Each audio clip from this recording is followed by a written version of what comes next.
Hello, and welcome to Realign Journey, the unfiltered guide to self-discovery and reconnection. I'm Sierra Sambrowski, your host, and together we'll deep dive the topics that have caused us to lose touch with ourselves and explore ways to reconnect to our true self. This week, I am joined by Rachel Strivelli. Rachel is the author of Talk to the Trees and an intuitive coach and psychic mentor. She helps creative entrepreneurs to gain clarity on their gifts, follow their intuition and stay grounded so they don't burn out, and take aligned action. A former school teacher and organic garden educator, she is down to earth and delivers a high impact outcome to support their success. Hi, Rachel. Thank you for being here. Hi, Sierra. I'm excited to be here. The unfiltered conversation. Yes, absolutely. You never know where these conversations go. But I'm super excited to have you here today. Certainly, with having been the author of Talk to the Trees and being a organic gardening educator, you have a lot of experience in connecting to nature and how healing, I know it has been for me, certainly healing and just also really being that direct line to our true selves, that divine essence of ourselves. So, would you like to share with us how you kind of really started to realize your own connection to nature, in particular the trees, and how you started working with it? Yes, thank you. So I am one of five kids, and growing up, I probably wanted the most attention in my household. However, there were four other people who also wanted attention from my parents, from everyone else. And so I feel that what happened a lot of the times was I would need to go have my outlet for escape or creative expression, or when you just have all the pent up needs or wants and they're not getting met with your environment. And so I would go outside and we also, so my family, we had a lot of new age books and fairy tale books. So I started getting into all of those things very early on, believing and thinking that there are spirits and everything, that everything has a consciousness, everything has a spirit. So I was raised with that philosophy.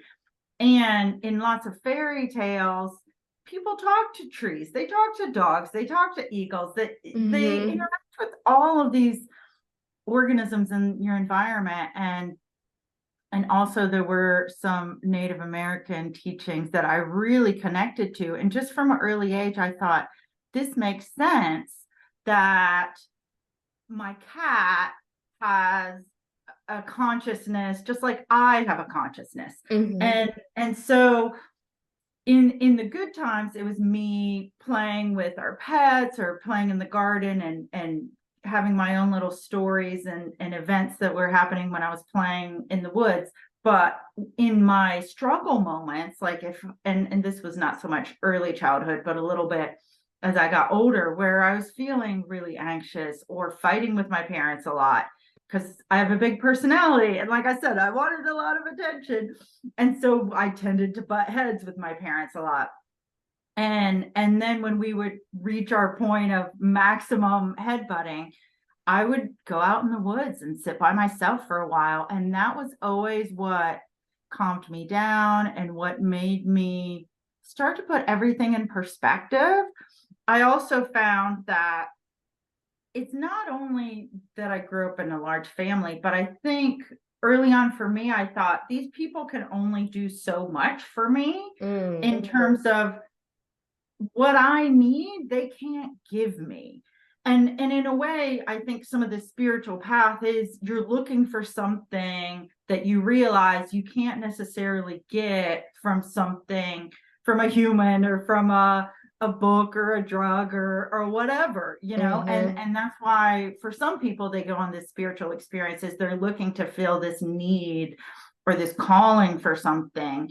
And what I found was that in a way, going out into the woods allowed me to find that peace, find that serenity, find that connection that I wanted that did fulfill that need and became, I want to say it's like a spiritual experience, but it isn't necessarily, even though I wrote this book called Talk to the Trees, they don't talk to me in words in my head. That's not how it works for me. Okay. It's more what we might call clear cognizant, or where you just have a knowing when you're out there. So Okay. for me, I'll be out in my backyard or going for a walk, and I get into this state of receptivity, and I look at the trees and I think, what have you got for me today? Or what do you want to tell me? And then the knowing just kind of arises in me. It's almost as if it blooms in my mind. Mm-hmm. That gives me, like I said, that whatever it is I need in that moment, whether it's a sense of peace, whether it's a sense of today's hard, you'll get through this. It's the cycle of life. Some days are not the best days, but then there's tomorrow or the day after that. Yeah. Yeah, certainly. That makes a lot of sense. I know one of the things that is more popular in topic these days, it seems like, Yeah. is the idea of grounding, right? Doing earthing and grounding. And Yes. I'm a big proponent. I also, like you, grew up in a family of 5, but I was the oldest. And so my environment was not all this spiritual background, which is awesome that you had that. I'm like listening. But so I went to the woods because life was chaotic and there was a lot going on in the home. And I would get emotionally overwhelmed, but I didn't have an outlet for that. I was expected to be responsible and take care of everybody and all these kinds of things. But I was only a kid. So I had the great fortune of being able to go out in the woods. And so I would just go out there and really release all that. And I think for me, it was that grounding energy. It was that place of being able to safely discharge it, like you said, about like the calming sensation that I got from being out in the woods. Yes, yes. I love that. And yeah, because even though we don't think of it most of the time, we're electromagnetic beings. We have electricity flowing through us. And at an atomic level, a cellular level, there's all of these charges happening. And being in a natural environment, they say if you're at a waterfall, there's all these negative ions. You just feel refreshed. How can you help but feel it? Because there's, at a biological, a cellular, and atomic level, these things are happening that refresh you. And I also think for sensitive people, especially, so I'm raising 2 sensitive kids, and the world is not necessarily set up in a super supportive way for sensitive people. Right. It's also, like you talked about with your experience, I think about how many of us would say, I've had the best life ever, and my childhood set me up for so much success in just the easiest way. It's not really easy. And so we need a place to go release this tension, the stress, all of that. And in a forest or a meadow or a garden, you can sit on the earth, you can ground, and it can let you release all of that. And what I find happens is it feels like it lets me tune back into more, okay, what's my natural frequency or my baseline when I'm not feeling super low or super high or activated or whatever. It allows me to get to that calm state. And I think that's one of the things that, if you haven't done grounding before and you start making it a regular practice, you'll see it really does bring in this element of calmness that makes it so much easier to make decisions or do any of the things we have to do. Yeah, I think you used a phrase in there that really kind of jumped out at me, which was about like taking you back to your baseline energy, right? And so certainly nature has a much more balanced energy than we ever do as human creatures on the planet. We're very up and down. But so it makes sense to me. And I know even from a science perspective, that when you have an energetic vibration or a sound vibration, the vibrations will raise to meet each other. Mm-hmm. So it makes sense to me that if we are in a like wonky space mentally, emotionally, there's an energetic charge to that. And so going out into nature can help us return back to that baseline for sure. Mm-hmm. Yeah. Yeah. Are there any particular practices that you learned about like from with a Native American heritage, or you had mentioned that before about how you had learned some of that, and is there knowledge that you gained and have really incorporated into your own practice that comes from that lineage?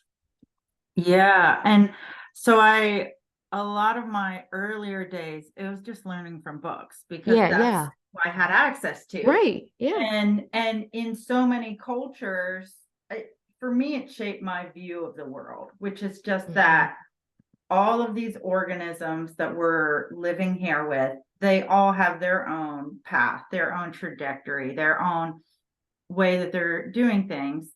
And so when I was little, my animals, our pets would talk to me telepathically. It was just real common for me at the time. I Mhm. didn't think anything of it. Yeah. And now animals don't do that with me anymore, but that's okay. And so I find a lot of people, if you haven't grown up with that worldview, it can Right. seem very different. Yeah. um, because it's just not the most common worldview that people have.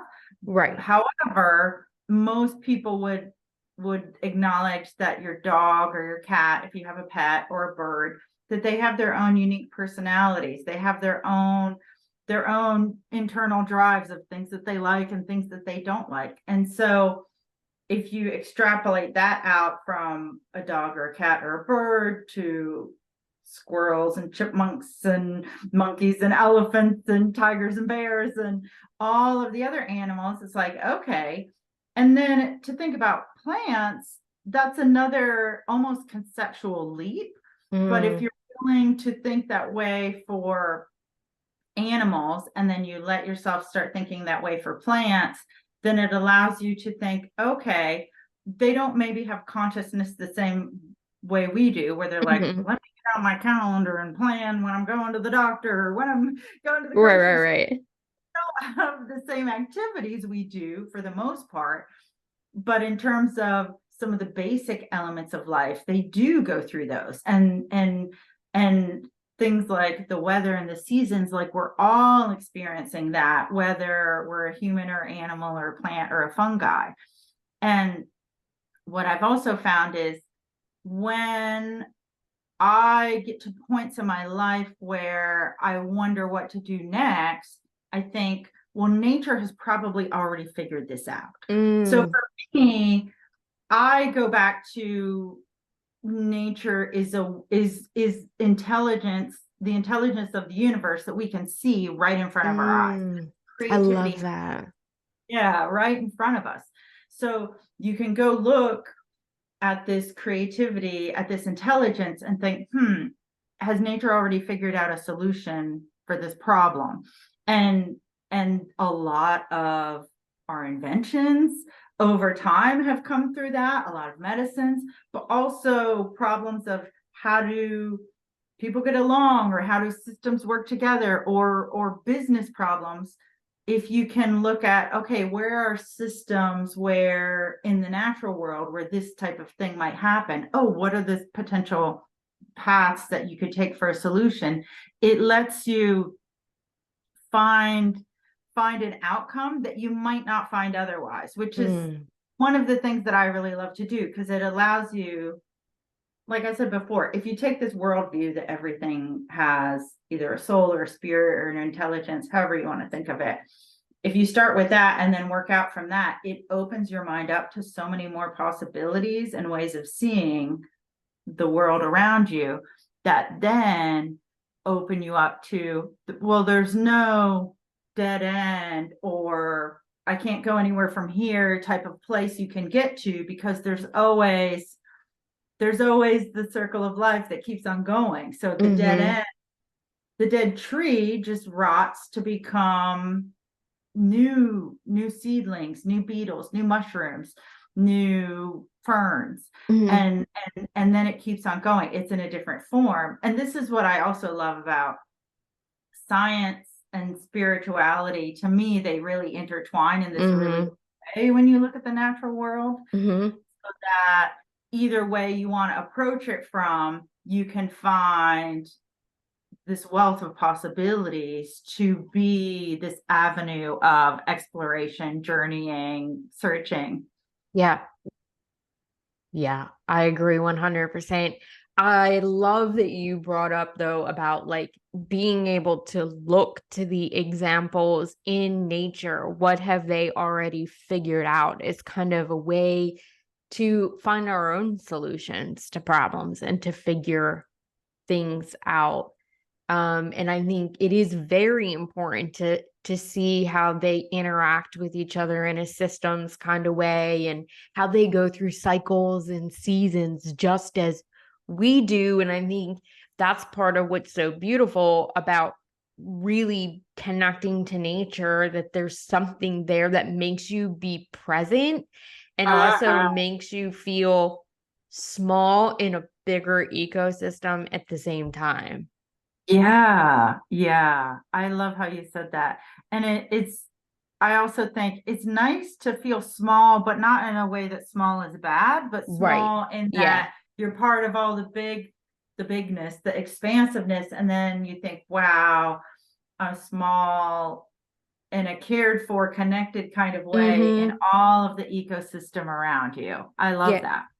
Yeah. In that, I mean, because I think that's where so much of our stress and anxiety comes from for many of us, is that we're either consciously or unconsciously trying to control uncertainty. And so Mhm. that form of being small in a bigger scheme of things helps us, it can help us to put back into perspective, like, you are a small cog in the wheel of this bigger universe that's happening, and everything is happening. So you may Uh-huh. not understand it, you may not be able to see it, but it is being supported. There is a flow there. There is a bigger system that's at play that you're a part of. Yes, yes, I love that. And what you said made me also think. So even though now I look at nature more from the spiritual, psychic, intuitive Mhm. point of view, when I was an environmental educator, I looked at it more from a scientific or a how we interact with nature point of view. And one of the things that I love that they found in the research, which probably won't surprise any of us, is that when you spend more time out in nature, you're more creative, you're more resilient, you're more what's the word I'm looking for? You're more likely, I don't know if they've officially said you're more optimistic, but I feel like you're more optimistic. Makes And sense to people me. have higher, yeah, people have higher emotional intelligence. And so all of those things naturally arise out of spending more time in the natural world. Mhm. And why do you think that is? Do you have any sense, or have you gotten your own kind of downloads, messages about why it is that being in nature helps us with all those areas? I think it's a lot of what we've already been saying of it's attuning to that frequency Hmm. again and resonating with it and allowing, you mentioned, I forget exactly how you put it, but I think for so many of us, fear or scarcity, it's very easy to get pulled back into negative emotions that feel stressful. And and yet, those are not very helpful for getting through your day. They're Right. helpful for ruining your day. Right. Exactly. Exactly. And and so when you can get back to a different state of mind, it feels like everything gets better after that. That's I'm unbiased in my opinion of everything gets better the more time that you spend in nature. Now, does that mean I want to spend every single minute butt naked in the wild? No. I like clothes. I like shelter. I'm not anti-technology. Mm-hmm. And I also know it's like when we work together and work in concert with it, then life just gets better and better. And I think, to me, it seems like when you spend time out in nature, biologically, we're getting needs met because the human body for so many years spent a lot of time outside. And Mm-hmm. most of us in the Western world spend 90% of our time inside. And so even one of the things that I love about my book, Talk to the Trees. So the trees, I channeled the wisdom from the trees in put their words on the page. Mm-hmm. Because it's kind of hard for a tree to hold a pen or type on a Yeah, yeah, computer. So yeah, yeah, we work together on this. yeah. And people have told me it really helps them have that sense of getting a few moments of outside and being that calmness of nature, the way they feel around trees, even if they're in a busy day and they keep it at their desk and they read one page and then go back to their next meeting that they have to do. It allows them to have that moment of peacefulness, of connecting with nature, even in the midst and busyness of life. Mm-hmm. So, what I think over time is, as we talked about before, if you go back to that baseline and if you keep on returning yourself to it, it gets you more in a habit, both at a biological level and then emotional, mental level too, of you're operating more from peace and calm and stability, and also hopefully resilience and creativity and empathy, these characteristics that come out in nature.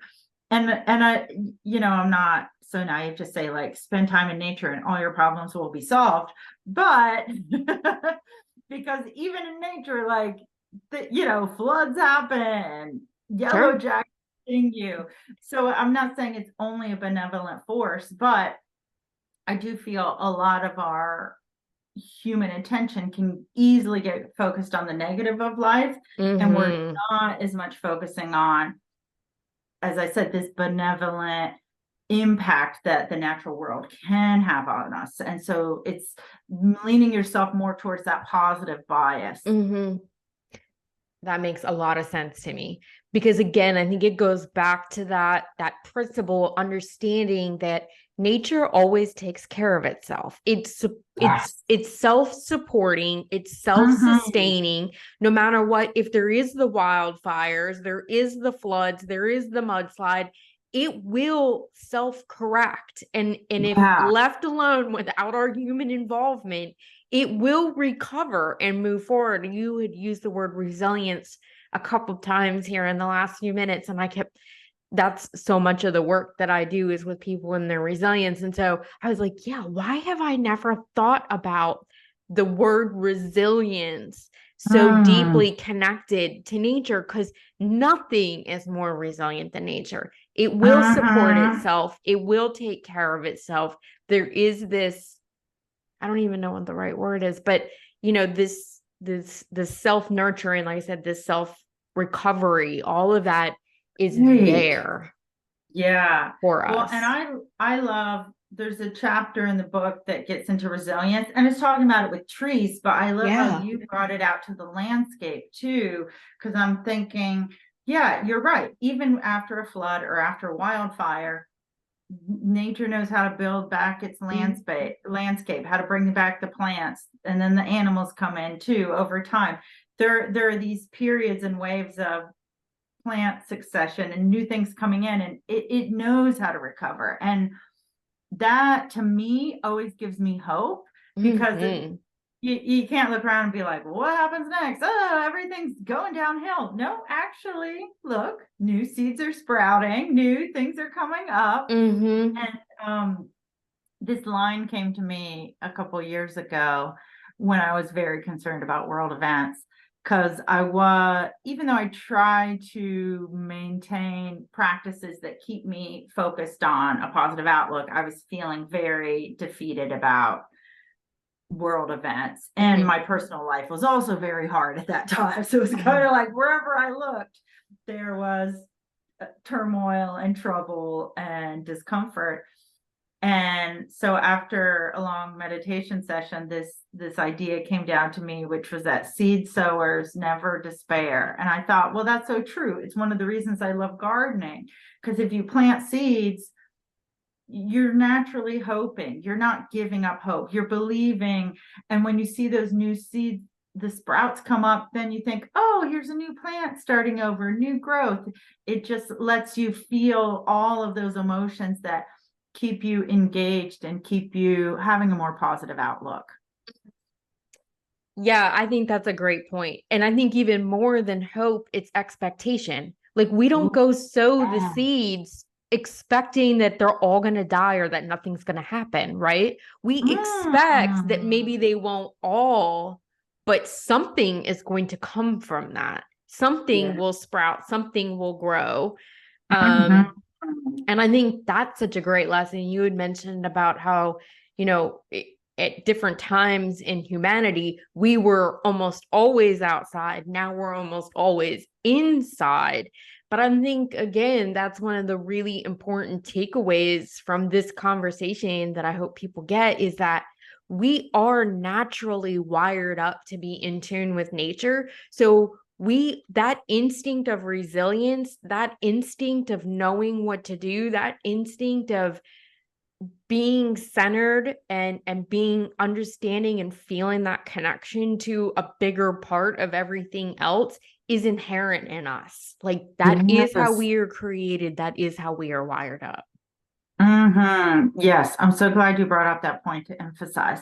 I also want to emphasize off of that too, and to elaborate as a sensitive, and then maybe it's not just because I'm a sensitive person, but I find I need more time outside than a lot of other people that I know. Mhm. And in the past, so at one point in time, I was a public school teacher, and I've told principals, I won't work here if I can't have a window in my classroom, because I did that for a semester and I couldn't, I felt like I was suffocating. And it wasn't Mhm. the airflow, it was that I need to see that connection. If I can't be out in it, I need to at least see it. And it was enough that I would have turned down a job if I couldn't have my needs met. And Mhm. and I spend more time outdoors maybe than other people, but it's something, and back to probably when I was a young person, I realized this is a place where I feel good most of the time. Mhm. And if someone, let's say, is going through some struggles and they're thinking, well, you could be like this too, but maybe you don't know because you haven't given yourself, oh, an hour outside every day or 4 to 5 hours outside on the weekend. You may want to experiment. Do you need to increase your time outside, not just popping out as you go from your car to a building, or you're in a parking lot where there's 5 trees and mostly pavement, but actually seeing, do you need more, like 10% more than you get? Because again, I think we're all different too, and each person Mhm. has to find what's the good balance of life that makes you feel vibrant, that makes you feel alive. And the other day, my kids, I was gone for the day, and my husband was watching my kids, and then he ended up not feeling well. So the kids pretty much just watched TV and played on their Mhm. iPads all day. And when I put my daughter to bed that night, she said, Mom, I didn't get any fresh air. And I thought, well, you could have opened the door and gone outside. Like, he didn't stop you from going outside. Yeah. But then the next day we spent a lot of time outside, and her and I were talking a lot about, how did you feel after a whole day of only being on your devices, of not getting any fresh air? And Mhm. even though I know she had fun because she got to watch all the shows she wanted, and they Yeah, took yeah. pizza dinner and she played all the games, there was there was a need that's kind of hard to quantify, that she Mm. couldn't describe, that I don't even know yet if I can describe either, that she didn't get because she didn't have any time outside that day. I can 100% relate to that. Now, I am lucky. I have the dog, so that helps me always Yeah. walk Oh, every yeah. That's day. smart. Mm-hmm. And so I'm out, we go for a nice walk first thing in the morning, and I'm outside throughout the day. I also am a big gardener, so sometimes right now we're watering plants, but I'm out Mhm. like fiddling around. But I also know that even just that for me personally is not enough. So Mhm. there are times where I literally almost get like an angsty feeling, and I'm like, oh, Mhm. I gotta go dig in, like I gotta get into the woods and Yeah. walk it out, like there's a different energy that moves in me. But that was lost on, like I had lost that for a period of my life. And then when I reconnected to it, like now I almost can't imagine not being able to do that for myself, because I think there really is a natural craving in us, just as there Mhm. is to eat certain vegetable, as much as people think we like Right. hate vegetables. There is a natural urge in you to consume certain things because there's a deficiency in your body, or there's something else going on that this will help relieve it. Like our bodies intuitively know what we need to take care of ourselves. And so I think it's fabulous that your daughter has this space and this place where she already recognizes that there is a natural urge to get outside Mhm. and to be able to use that to Yes. transmute energies and make ourselves feel better. Yes. And I want to bring up, so some people listening might think, okay, I live in an urban environment. What do I do? Or I Mm-hmm. don't have a car. It's not easy to just pop over to the national forest or Yeah, whatever, yeah. whatever you have. And so I want to have a few thoughts for them, because so years ago I lived in Vancouver, British Columbia, which we have a great landscape there of beautiful mountains and beautiful sky and ocean, but it's an urban environment. And when I moved there, I wasn't sure. I had never lived in a city before, and I Mm. didn't know if I could handle it. And now I realize I did the best that I could, but at a nervous system level, there's so much activity in the city. It's Mm-hmm. not my best place for me to live with all the Mm-hmm. noise levels and not enough nature sounds.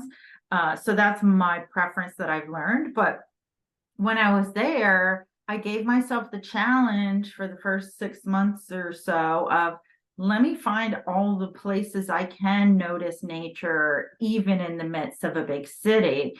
And later I lived in Toronto and I did the same thing there. And so I really forced myself to see, either are there really big things like the whole expanse of the sky and cloud watching, or are there really small things, lichens and moss growing on the corner of old buildings, or how the water moves, like after rain, how the water moves in little channels down sidewalks. So I, even if you're in a place where there isn't a big forest or lots of untouched wilderness, wild spaces, there's still, everywhere we go, there's all of the natural forces still occurring. And so you can hone in and explore and make it a challenge for yourself. What do you see?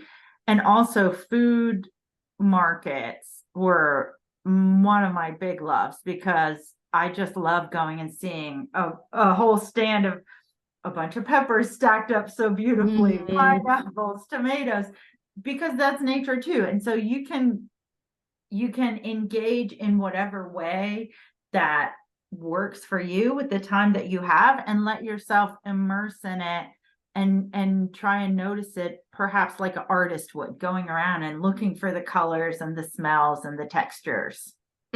I love that. That's fantastic advice, I think. Just to shift your awareness, like you said, and be on the lookout for it, and also to know that it can be whatever really resonates with you. One of the things that I was actually thinking before you were saying all that was, I was going to ask you, do you think that house plants, like bringing plants into our home, has the same kind of effect?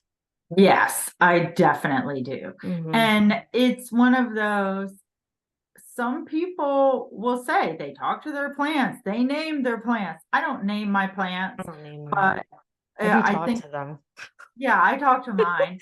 And I'm even thinking crystals. So I have, the podcast listeners won't see, but I have a pretty geode that I keep near my desk, Mhm. so that when I'm feeling like I need a little boost, I just look over and see that. And behind it, I have a moss uh canvas that I made. And so any of these natural elements, if you're more drawn to things like wood and sticks and crystals and minerals, great. Or if you love having a house plant or two, even if you've never had a house plant, just bring one into your home and try it out. And maybe you're a cactus person, maybe you're an orchid person, who knows? Mm-hmm. It's worth exploring and seeing, do you like having a relationship with it? And a relationship, like I said, it doesn't have to be, my houseplants do not talk to me in my head. Now I can notice when I look at them, one of them I recently gave a different kind of nutrient. And for the next week, that plant looked so shiny to me, but not literally shiny. Like it just had this glow about it. Like And I thought, Celestine prophecy. exactly. Yeah. And I thought, I made that plant so happy this week. And I don't know why I didn't think to give it that fertilizer before. And I also kept on patting myself on the back because I thought, oh, you did a good job there, making that little plant happy in its container. But it's funny because none of the rest of the plants in my house, when I gave them that, had that glow Same about reaction. Yeah. yeah.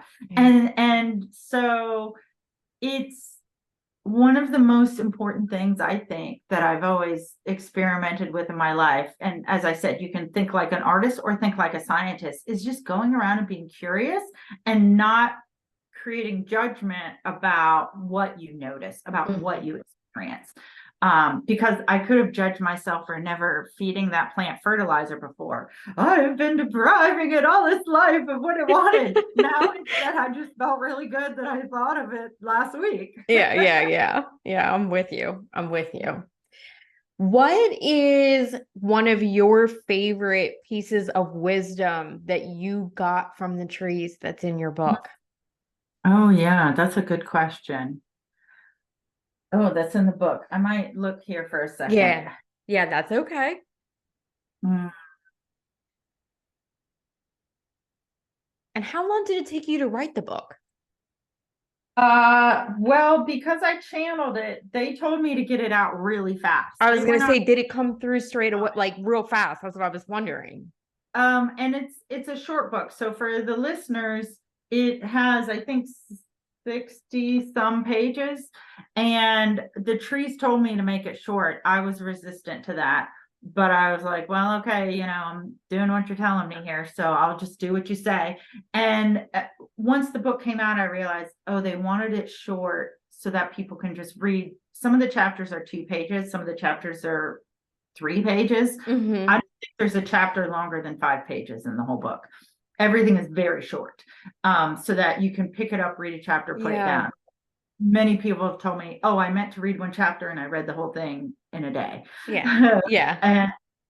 And so the wisdom, one of the things, and I don't know if I have it worded exactly this way in the tree, Yeah, that's okay. Talk to the Trees book, but one of the things that I consistently get from them is just this self-acceptance that they have about trees. Don't go around thinking, well, look at that maple tree over there looking so pretty. I wish I could be having as beautiful red leaves as that. And the oak isn't like, oh, I wish I was shorter. They're just being who they are and loving the natural expression of who they are. And I'm glad you asked me to bring this up, because that was actually even more deeply why I started leaning into working with nature. Is I just saw there's not the self-criticism, the self-doubt, a lot of those elements that come up. And I think part of it is their way of consciousness is different than ours.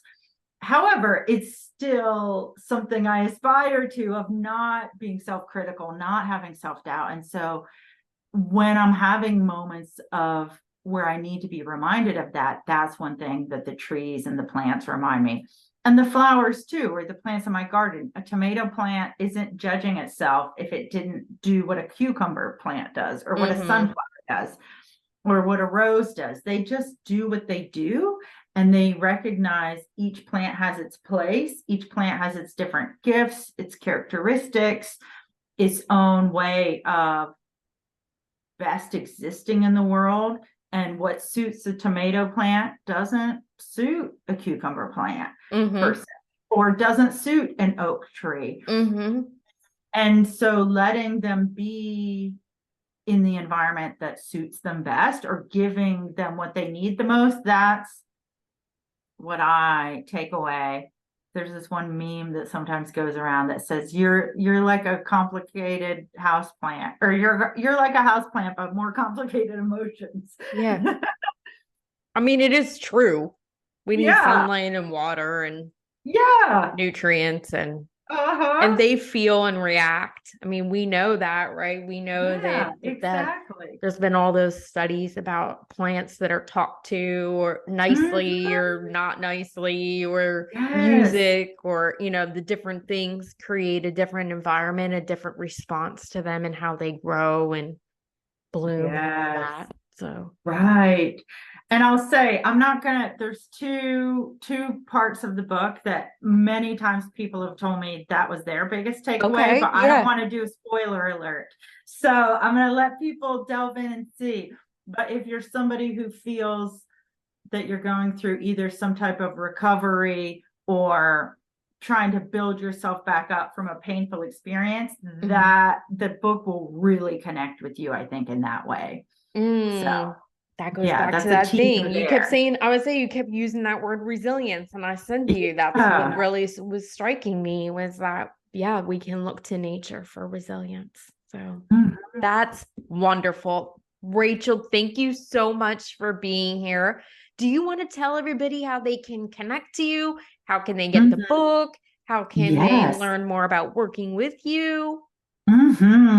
Yes. So I'm on most of the social media platforms, and on TikTok and Instagram, I pretty much post daily. And what's your handle? Rachel How do they find Strivelli. you? Okay. Yes, Rachel Strivelli. And the book, you can get it on Amazon. It's also linked on my website, rachelstrivelli.com. And you may put a link to it in the show notes. I don't know. I will. And the way that your name is spelled. So that way. Good. Yeah. Yes. And so if you want to interact with me or follow me, I'd love if you go those two places. I have a YouTube channel. Awesome. And so I also post there quite frequently. And this fall, I'm going to be releasing a program called Backyard Bliss, which is a lot about helping people to develop this nature practice, this habit of going out and engaging with the natural space right in your backyard. So not making it complicated. I mean, if you want to plan a camping trip or a night under the stars or a visit to a sunflower farm, great. But it's something to be accessible to help you create that practice of getting outside more, because kind of like we talked about before, what's your best amount of time to be outdoors that makes you feel good? You might just have this residual angstiness and not realize, maybe you need 30 more minutes outside every week. And by doing that, your quality of life would improve 10 or 20%. That's something that's good to explore. So in Backyard Bliss, I help you create the nature practice and see what's your level of, this is where you start to feel really good, but it also doesn't make it so your boss is like, did you run away and go to the woods? Or your business doesn't fail because you're just playing outside with mushrooms all the time. Yeah. Okay. So that's a course that you're going to be releasing in the fall here? It's an program. Okay. Yeah, awesome. and it'll be released this fall. Okay. That is wonderful. Thank you again so much for being here. I feel like this was a great conversation. Lots of good nuggets that people can take with them. Sojourners, thank you for joining us again this week. I hope that you have a great week, and we'll tune in next time.